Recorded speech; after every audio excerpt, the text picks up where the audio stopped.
Siz ham yozgi kunida xuddi shunday tuxumlari, po'stloqlari qalin bo'lgan tuxumlarni olishni xohlaysizmi?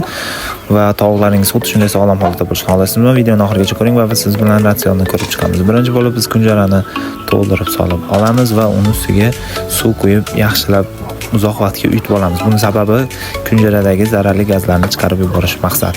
Va kunjaradagi barcha zararli gazlar chiqarib yuborilgandan keyin arpadan solamiz.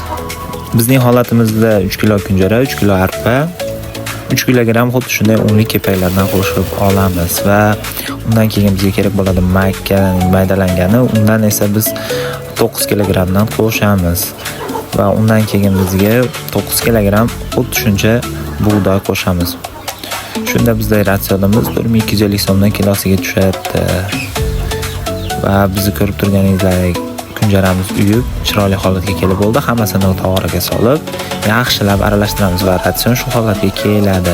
Shu holatga ko'rinishga kelgan ratsionni asta-sekinlik bilan tovuqlarimizga berib chiqamiz. Ko'rib turganingizdek tovuqlar juda ham suyib iste'mol qiladi, ham arzon, ham sog'lom ovqat bo'ladi. Video yoqqan bo'lsa, videoga bir qator like bosib, kanalga obuna bo'lib qo'yishni unutmang.